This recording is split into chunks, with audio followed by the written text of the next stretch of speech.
अस्सलाम वालेकुम। वालेकुम सलाम। जी बहन जी, क्या लेंगी आप? हमारे पास हर किस्म का सामान दस्तयाब है।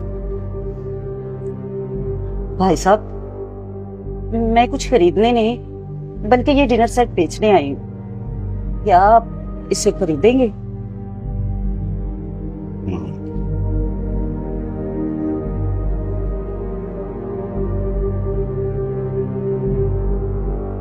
सेट तो आपका न्यूज ही लग रहा है।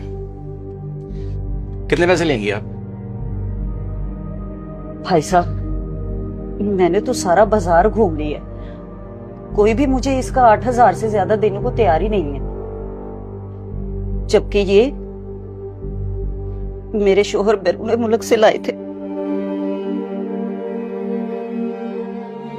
क्या हुआ बहन जी? आप मुझे अपना भाई समझकर अपनी परेशानी बताएं।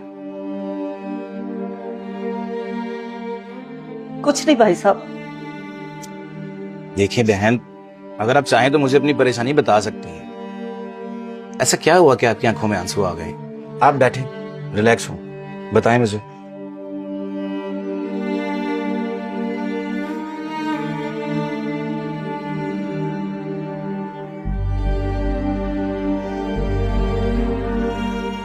भाई साहब, मेरे शोहर का इंतकाल हुए 6 महीने हो गए। जिंदगी ने यूं बेबस कर दी है। बच्चों को रोटी खिलाने की खातिर घर का सामान बेचना पड़ रहा है।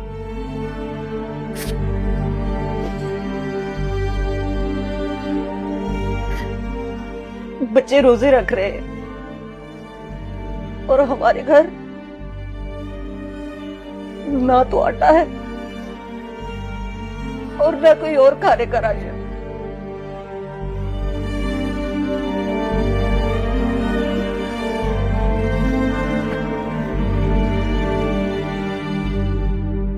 भाई साहब, अब कितने का खरीदेंगे ये?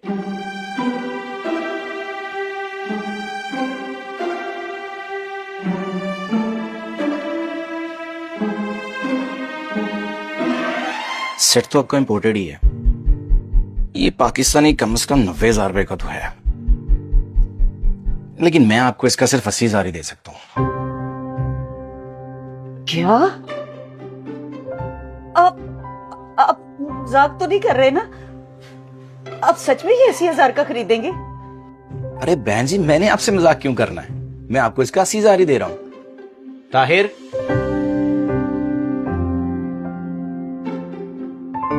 बाजी को बिठा के ऑफिस के दराज में 50,000 पड़ा है, वो दे दो और 30,000 का चेक बना दो। जी आ जाएं।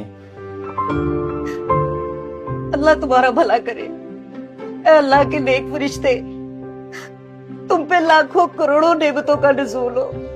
अल्लाह तुम्हारी हर नेक ख्वाहिश पूरी करे। खुश रहो, सदा खुश रहो।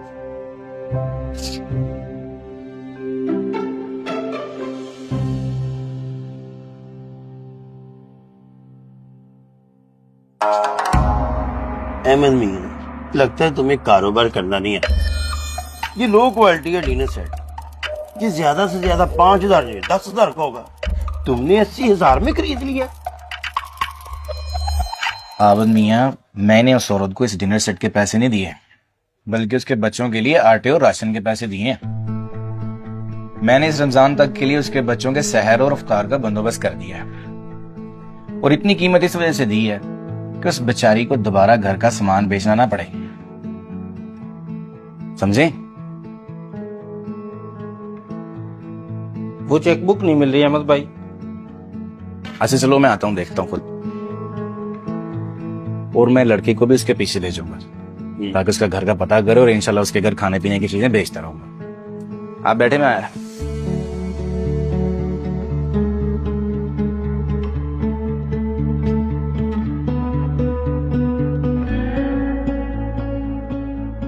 मैं तो सोच रहा था अल्लाह को राजी करने के लिए सिर्फ इत्काफ पे बैठना सजदों में रोना जरूरी है।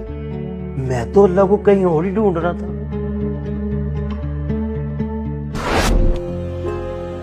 लें जनाब, 17 लाख रुपए का चेक है। बाकी का हिसाब किताब अब रमजान के बाद करेंगे। ठीक है। वैसे अब साहब, मुझे एक बात की समझ नहीं आई। पहले तो आप रमजान के एंड पे आते थे पेमेंट लेने, इस दफा 12वें रोजे आ गए। कहीं उम्रे पे तो नहीं जा रहे आप? अल्लाह आपकी ज़बान मुबारक करे, हम भी हज उम्र पे जाएं। दरअसल बात यूं है, इस बार सोचा है रमजान में अल्लाह की इबादत में मसरूफ हो जाऊं। सारी उम्र काम किया है, अल्लाह ने हर नेमत से नवाजा है, तो क्यों ना इस दफा अल्लाह को राजी किया जाए। तो इसलिए मैंने फैसला किया है इस दफा सिर्फ तकाफ पे बैठूं, काम शाम तो होते ही रहेंगे। माशाल्लाह, अल्लाह पाक सबको हिदायत दे। लो राणा साहब, मुझे इजाजत दें। मैं तो कहता हूँ आज की इफ्तारी हमारे साथ ही करें आप। नहीं राणा साहब, मैंने अहमद बर्तन स्टोर वाले के पास भी जाना है।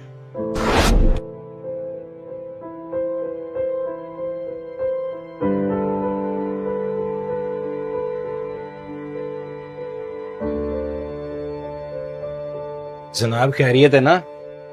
किन सोचों में गुमसुम थे आप? अहमद भाई, तुमने मेरे दिल में इंसानियत की शमा जगा दी। आज न जाने पता नहीं क्यों तुम्हारे इस खूबसूरत अमल पे रश्क आ रहा है। आपने क्या खूबसूरत अमल किया है माशाल्लाह। मुझे अल्लाह राजी करने का आसान तरीका बता दिया, मुझे इबादत की रोशनी दिखा दी।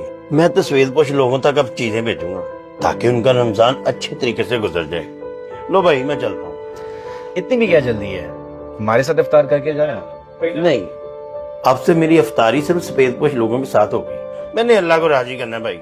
ओके, अस्सलाम वालेकुम।